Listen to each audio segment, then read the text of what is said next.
Assalamualaikum warahmatullahi wabarakatuh. Yang terhormat Rektor Universitas Bengkulu, yang terhormat dosen pembimbing serta staf karyawan dan teman-teman yang saya hormati.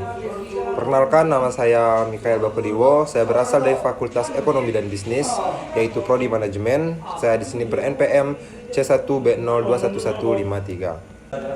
Di sini saya akan berpidato tentang motivasi kerja. Sebelum kita memasuki inti dari motivasi kerja memiliki pengertian yaitu adalah dorongan yang menggerakkan seseorang dalam bekerja untuk melakukan pekerjaan dengan segala upaya dan bekerja secara optimal untuk mencapai tujuan yang ingin dicapai oleh perusahaan ataupun organisasi yang dinaunginya.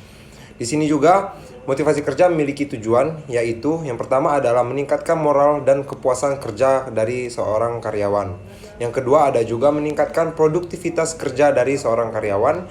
Dan yang ketiga ada juga mempertahankan kestabilan karyawan perusahaan.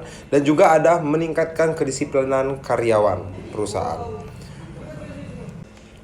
Motivasi kerja juga memiliki teori, yaitu adalah yang pertama adalah teori kepuasan, dan yang kedua ada juga teori hedonisme, yang ketiga ada teori naluri, keempat teori reaksi yang dipelajari, yang kelima yaitu ada juga teori daya pendorong, dan yang keenam ada juga teori kebutuhan. Dan di sini juga motivasi memiliki ragam macamnya. Yang pertama itu adalah motivasi intrinsik, dan yang kedua adalah motivasi ekstrinsik. Yang pertama yaitu adalah motivasi intrinsik. Yaitu motivasi intrinsik adalah motivasi yang menimbulkan dari diri seseorang, yang dimana motivasi ini biasanya timbul karena adanya harapan, tujuan dan keinginan seseorang terhadap sesuatu sehingga ia memiliki semangat untuk mencapainya. Yang kedua ada juga motivasi ekstrinsik, yang dimana motivasi ekstrinsik yaitu adalah sesuatu yang diharapkan akan diperoleh dari luar diri seseorang, yang dimana motivasi ini biasanya dalam bentuk nilai dari suatu materi, misalnya imbalan dalam bentuk uang ataupun insentif lainnya.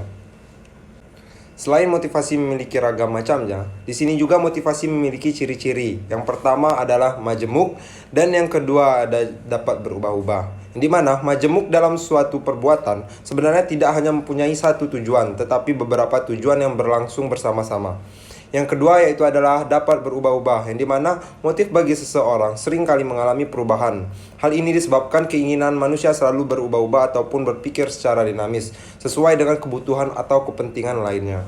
Di sini, maka saya menyimpulkan, motivasi artinya dorongan yang bertujuan untuk menggiatkan orang ataupun karyawan agar mereka bersemangat dan dapat mencapai hasil sebagaimana dikehendaki dari orang-orang tersebut.